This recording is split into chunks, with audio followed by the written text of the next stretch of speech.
What's good, YouTube? It's your boy TSO Sage, and I'm back with another video. I only been gone for so long because college is a bitch. But y'all niggas still fuck with me? I saw the sub count grow. We at 92. Only 8 subs away from 100, so go ahead and hit that sub button. Don't forget to like and share the video, and of course, watch the video. But at least from my channel standard, it's been a long time, man. We missed a lot of basketball talks. We lost a lot of young goats from these playoffs. Shout out my nigga Luka and my nigga D-Mitch. Put up much better fights than you were supposed to. Much better fights, especially D-Mitch. No, we're not creating this narrative that D-Mitch blew a 3-1 lead. Bro can't find a teammate to score the ball if his life depended on it. And if Luka's second best crime partner is going to be Trey Burke in the series because KP is made of glass, so fucking be it, bro. Bro established himself to be a top 5 player, and D-Mitch finally got the respect he deserves. No slander on their names whatsoever. But of all things I want to discuss, there's 2 major things going on right now, and hopefully the video is uploaded before they play. But this video is going to be a bit weird. I want to talk about the importance of skill and mentality in the playoffs, because they've already been arguably the most important factors in any playoff series ever, but it's definitely been prominent in today's series. Starting off with skill, a lot of people translate skill into just natural talent. So for example, when you're naming your top 10 players in the league, you're arguing that they're the 10 most skilled people at basketball. Well, let me cut straight to the point. I'm not even going to beat around the bush here. Being good at basketball and being skilled at basketball can be 2 completely different things. And look no further than Giannis Antetokounmpo for what I mean by that. Giannis is a world-renowned top 10 NBA player, and a lot of people have them in their top 5. At this point, he's basically the back-to-back MVP and the first person to win MVP and Defensive Player of the Year since Michael Jeffrey Jordan. And the Bucks go as far as he takes them. Giannis is an insane NBA talent. He can do things that a lot of players simply can't and never will be able to do. However, through all of those positives, Giannis is not even a top 15 skilled player in basketball. Ignoring your typical top 10 players, Giannis is still not more skilled than guys like Trae Young, Devin Booker, CJ McCollum, Jamal Murray, Jason Tatum. Do we get the point now? And before you rush to the dislike button, hear me out. In no way am I implying that Trae Young will take your team farther than Giannis, or that Trae Young is simply better at the NBA level than Giannis at basketball. But skill is something that you can teach. Skill isn't just raw talent, genetics. Height and weight don't matter in terms of skill. And a lot of people go to, oh, well, if Giannis had a jump shot, he'd be unstoppable. No, Giannis needs to develop basketball skill to be unstoppable. Because let's just say I'm being very generous when I say Giannis isn't a top 15 skilled player. He can easily be nowhere near the 30 or 40. Especially when we're talking at the playoff level, Giannis has like 4 to 5 moves. He has a Euro step where he either dunks or lays the ball up, a spin to the rim where he either dunks or lays the ball up. He can spot up for the 3-point shot, but let's just be honest here. If Giannis is shooting threes, you're okay with it. And he's trying to work on his post-game, credit to him, but he only has 2 moves out of it, which is the drop step or this nasty-ass, broke-ass post fade that he keeps doing. And a lot of people are going to be like, what do you mean? Defense is skill, passing is a skill, and for a guy his size, he has a great handle. Well, let's start off with all 3. Giannis's defense is kind of overrated in sense of him being a perimeter defender. Rim protecting, he got that shit. Giannis is a freak athlete. He can chase you down, strong as hell. He can go with any big man in the league, and he can chase down any point guard. That's not a question. And actually, let me amend that to shot blocking in general, because Giannis is really smart with his size. But I still believe he's a slightly overrated defender because he doesn't have the footwork to actually cut off and keep up with those smaller guards outside on the perimeter. By no means am I saying he's bad at perimeter defense. Again, not at all. Giannis is still a really good player, but there's genuine people out here who think he play better perimeter defense than guys like Marcus Smart or Kawhi Leonard. As far as perimeter defense, Giannis still lacks that defensive footwork and that discipline. He can definitely use his body to physically dominate point guards, let alone anybody, but to keep it moving, Giannis isn't going to shut down your best player night in and night out. That's simply not the defender he is. The passing should be the most brief one. If you watch Giannis play basketball, it's pretty obvious how he gets his assist or his phenomenal passes off, I suppose. Giannis is 6'11". When he passes out the lane, it's always an overhead pass and he looks off balance while he was trying to go for his Euro dunk or layup or whatever the fuck he's trying to do. Giannis doesn't have the court vision of a guy like Chris Paul, even though he can see everybody on the floor. He can see everybody on the floor because he's 6'11". He doesn't have the vision like a Chris Paul who can pass people open, seemingly have eyes in the back of his head, and make plays for his teammates. Again, it is Giannis using his physical ability and God-gifted genetics for him to succeed at basketball. Lastly, and the most overrated aspect about Giannis's game has to be his ball handling. I'm not saying Giannis cannot dribble the basketball, but by no means is he really good at it. He's at best average. The often counter argument to that sentiment happens to be, oh, well, he's 6'11". There are guys like Kevin Durant, Anthony Davis, Bol, Bam Adebayo, list goes on, of big men who can actually put the ball on the ground and dribble. Maybe not isolate like how a Kevin Durant can, but them not being able to just steamroll to the paint doesn't take away from their ball handling ability. Shit, for some of them, they can steamroll to the paint. But as I've stated twice now, and I'll state again, Giannis is using his basketball genetics to succeed in basketball. But in the playoffs, genetics aren't enough all the time.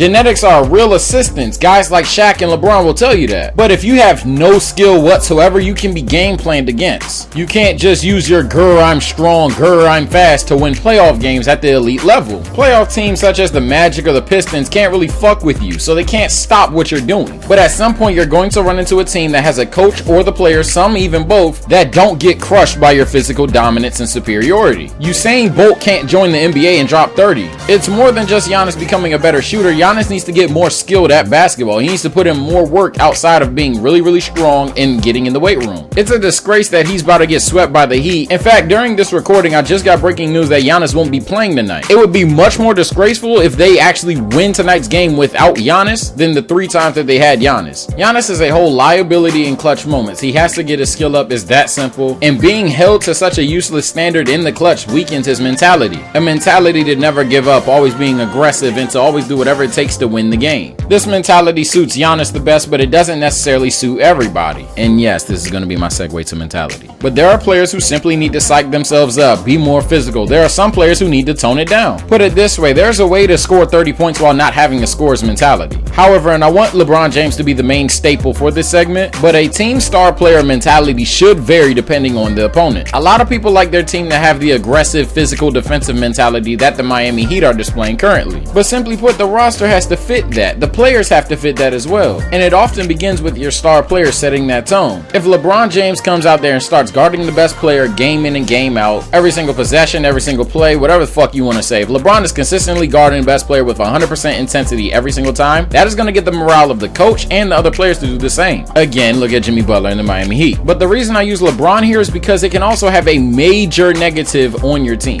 Mentality is one of the main reasons why I think Michael Jordan is better than LeBron James. LeBron James, most of the coaches, most people in the NBA know way more about basketball than I actually would. It's just that simple. But the reason LeBron James isn't at least a 5-time champion is because he has a really passive mentality at times. LeBron James is talented enough to literally demoralize a roster. And that's not hyperbole. Look at what he did to the Toronto Raptors. He even had their star player DeMar DeRozan admit that, hey, we can't beat the Cavs. They have LeBron on there. Like, yo, that is insane. And I will never fuck with DeMar DeRozan for saying that, by the way. LeBron fails to realize that him going out there and getting 38, 8, and 8 is much better than him going out there getting 23, 12, and 15. Sometimes it's not about where or when you get the bucket. Sometimes it's how you get the bucket. LeBron James and Anthony Davis need to have a much more aggressive tone in their series against Houston. Because if they come down the court consistently scoring, being physical, no matter who, what, or how they're being guarded, I guarantee you the whole dynamic of the game will change. It's demoralizing. It mentally weakens your opponent, and having the mental advantage in any competition, let alone one like basketball where players shine the brightest, is huge for playoff success. There is no reason a guy like Giannis or a guy like LeBron should have less than 5 shots in the fourth quarter. Not everybody needs that dog mentality either. You can have a laid-back mentality and be a silent killer. Look at the Spurs organization. But sometimes it's not about whatever suits you best, it's whatever your team needs the most. And if it hasn't been shown already throughout the several series we've already seen and will see in this 2020 playoffs, mentality and skill matter a lot. So much so that they can swing a player and let alone their organization's legacy. Things such as Dame time and the Mamba mentality aren't just catchphrases, but they're symbolic. They're the rare and ideal mentalities of certain players. And while not all mentalities can apply to all situations, applying the best ones to certain situations is the key way for success. And hopefully guys like LeBron can get the proper mentality for this Houston series, because I'm a Lakers fan and I'll cry. And hopefully guys like Giannis will develop the skill that they need to become that top 50 or greater all-time player. But that's going to do it for today's video. It's been your boy TSO Sage. Don't forget to rate, comment, share, and subscribe. Comment below some of your favorite skills or mentality in basketball. Or shit, comment how I'm such a dumbass and this video was unorganized because it wasn't scripted. Either way, I love when you guys engage with me, and I love when you guys hit the sub button. But yeah, it's been your boy TSO Sage. I'm gonna go ahead and slave at the schoolwork. I'm gonna talk to y'all niggas later. Take care.